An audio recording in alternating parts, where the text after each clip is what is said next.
Hey everyone, and welcome to my information video on the Lake Superior Provincial Park Coastal Trail. I decided to do this video when Jeremy and I finished the trail. We thought that doing this video might actually help some people when planning their trip and knowing what to expect, especially if you're going out there for the first time. So the first thing I want to talk to you about is the maps and the distances located on the maps. So according to the park website and brochure, the trail is 65 kilometers from Chalfont Cove to Agawa Bay Visitor Center. However, as one park staffer described it to me, that's as the crow flies. So to me, that's a linear distance between Chalfont Cove and Agawa Bay. It doesn't take into account all the ins and outs and ups and downs of the actual trail. We spoke to another person who had actually done the trail before and GPS marked it. He said that the trail was actually closer to 88 kilometers. So be aware that there is going to be a significant difference between how far you're going according to the map and how far you're actually going, especially if you're wearing a Fitbit or some kind of tracker that's tracking how many kilometers you're going. There will be a discrepancy between the two. Okay, let's discuss trail markers and rock cairns on the coastal trail. They are difficult to find and sometimes very difficult to see.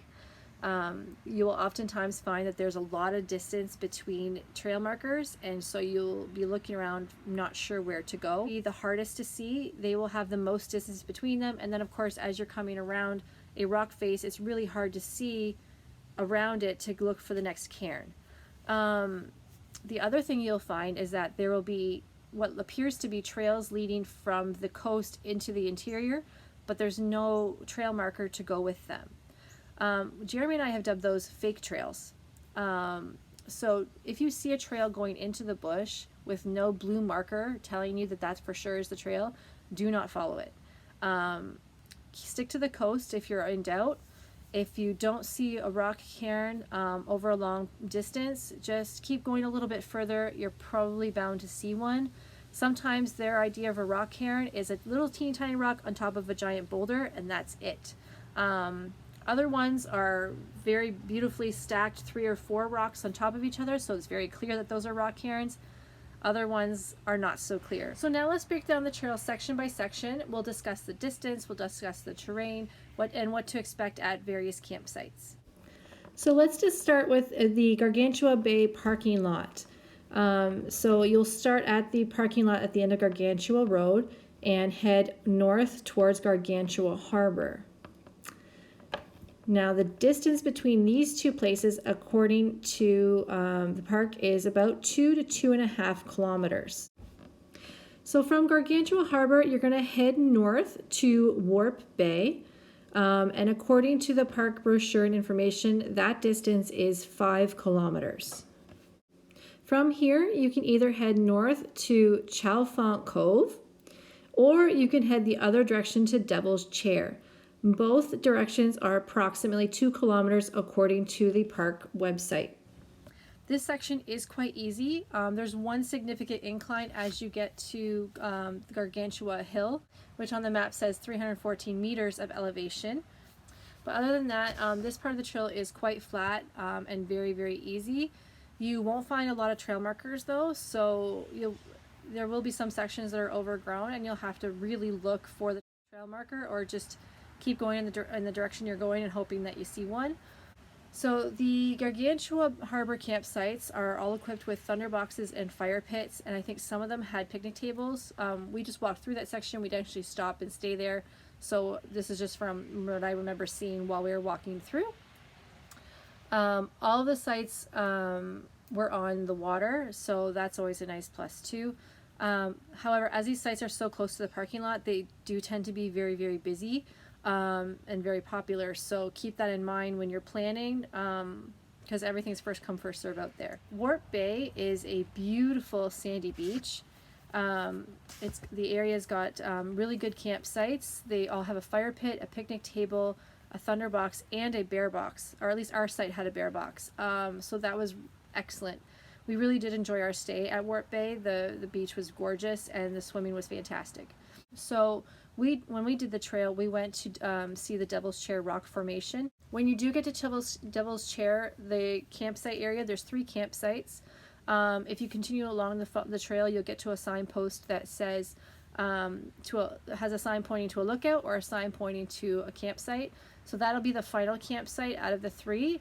That campsite has a great view of the Devil's Chair rock formation. It also had a great spot for a tent and a thunderbox. I presume that the other two campsites also have a fire pit and a thunderbox just like that one did.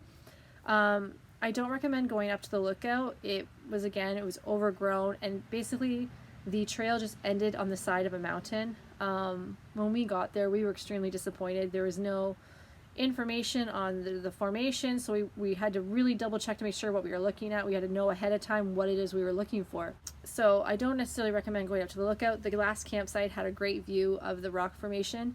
I would just stick with that. We didn't do the Chalfont Cove section of that trail, but we did talk to people who had done it. They said that their experience was very similar to our experience with Devil's Chair. The trail was overgrown. There really wasn't much to see. They didn't give us any information on the campsites, but I presume that they all at least have a fire pit and a thunderbox. So now let's talk about the section south of the Gargantua Bay parking lot. So according to the park, starting at the Gargantua parking lot and heading south towards Orphan Lake, the total kilometers for this section is listed as 20 kilometers. So as you start at the parking lot and you're going to head south, you're going to pass 3 campsites. The terrain between the parking lot and those 3 campsites is quite flat and fairly easy. After you've passed those 3 campsites, the terrain becomes significantly more difficult. You have many very steep inclines and steep downhills. It took us about 3 hours to go from the parking lot to Rhyolite Cove. Felt that it was the most difficult section until you get to the section between Sinclair Cove and where the pictographs are, which we'll come to a little bit later in the video. So as you head south, you'll hit Rhyolite Cove first, which has 3 campsites. We were told by the park staff that they had composting toilets at those campsites. We didn't see them while we stopped there for lunch. Each campsite that we saw had a fire pit and a picnic table. You will pass Beatty Cove, which was very nice campsites, fire pits. I'm unsure if they had picnic tables or not. It was very, very popular though, so it was very, very busy as we passed through in the morning with people getting ready to head out on the trail. As we continue south, we found the terrain was a mix of boulder hopping, sand beaches, cobble beaches, and small interior sections. We didn't find anything physically strenuous. However, especially with the boulder hopping and the rock scrambling and the cobblestone beaches, because the cobbles are quite large, it's very mentally taxing because you're constantly having to concentrate on where you're putting your footing, making sure that you're balanced with your weight and your pack before moving on to the next one. So while it's not physically challenging, like we weren't physically exhausted at the end of the day, we were mentally tired from having to concentrate so hard on where we were putting our feet. So according to the park, the section between Orphan Lake and Catherine Cove is 11 kilometers. And then between Catherine Cove and Sinclair Cove is 14 kilometers. So in this section, you will cross the Sand River and the Barrett Rivers. To cross these rivers, we just took off our shoes and waded across. Actually, with the Barrett River, we just kind of jumped across. We got a little bit of a soaker, but it wasn't a big deal. There at Sand River, the trail markers do take you up to a waterfall with a bridge crossing. But we could see the waterfall from where we were on the beach, and we still had quite a ways to go, so we decided just to ford the river and continue on. The Barrett River, the bridge crossing was out, and the park staff was recommending that everybody arrange a shuttle to take you across the Barrett River on the highway and then drop you off so you can continue on the trail. When we got there, the river where it met the lake at the time was maybe a meter and a half wide. So we found that was really unnecessary. We just kind of hopped across and away you went. Now, because the river feeds into a sandy beach, it can erode and move with time. So when you get there, you may decide that that's what you have to do, or maybe the bridge will be repaired by then. So just keep all those possibilities in mind and kind of play it by ear, and just always make sure that you're being safe. So continuing south from Sinclair to towards Agawa Point and the Agawa Bay Visitor Center. The park puts this section between Sinclair Cove and Agawa Bay Visitor Center at 10 kilometers. So when you get to Sinclair, it becomes much more challenging. There's a lot more steep ups and downs. There are sections where there's really giant boulders and rock walls that are very close together, and you kind of have to weave your way through them. It's a very interesting section because you also have some boulder caves and large crevices that you have to walk through, so that's always kind of interesting. The section where you get closer to the pictographs, as we got to the pictograph area, that area was quite confusing for us with the signage, so I'm just going to explain that briefly. So when you get to the pictograph area, you're going to want to go down to see the actual pictographs, but be aware that the coastal trail does not follow that trail. So you're going to have to backtrack and then link up with the coastal trail. And you're going to see a sign that says coastal trail follow, and then it has a picture of the little blue hiker blaze signs that you've been following for the last couple days. That actually takes you down to the pictographs. So if you follow that, you're going to head down to the cliffside where the pictographs are and go and see them. Absolutely, they're really neat. And then as you backtrack up, you're going to head to the parking lot. And then when you get to the parking lot, look for the trail marker map, and then you can find out where the coastal trail is from there and link up with it from there. So once you've made it through the pictograph section, you're going to do some hard hiking still to get to Agawa Point, where there are 2 campsites, and then when you go around the cove, there's another 2 campsites. The campsites there are awful. So the very first 2 campsites we came to, we checked them out. They didn't have a great spot for a tent pad. The spot that they provided you was very close to the opening to the beach, very close to where they had placed the fire pits, and completely overgrown with really, really thick roots. And there was no other area cleared for that you could say would be great for a tent. And you can't camp on the beach because it was a very, very rocky, pebbly beach. So those first two campsites were quite similar. The first one was probably the better out of the 2. So when we kept going to see the other 2, which were occupied, they had a better spot for a tent pad, but no real beach to swim at. So I mean, you give some, you lose some.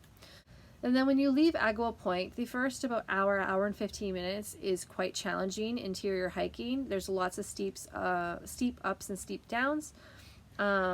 Once you get to that final group of campsites, there's a set of 4 campsites all in a row right on the beach. It's pretty easy. It's easy from there. Like, it's just basically flat, straight, easy going through the bush. The path is very easy to see because it's very heavily trafficked. We left fairly early in the morning, probably around 7 or 7:30, and we got to back to our car at about 11. So 4 hours to do 10 kilometers. That kind of gives you an idea of what the difficulty is and what the actual distance is, because most of that was quite flat. So it probably shouldn't have taken us 4 hours to go 10 kilometers. So to me, that says it was probably a little bit more. So just some general things to recap as you decide to make your plans to go to the Lake Superior Coastal Trail. When you look at the distances between places, always subtract a few K off your day, because it's probably going to be farther than you think it is.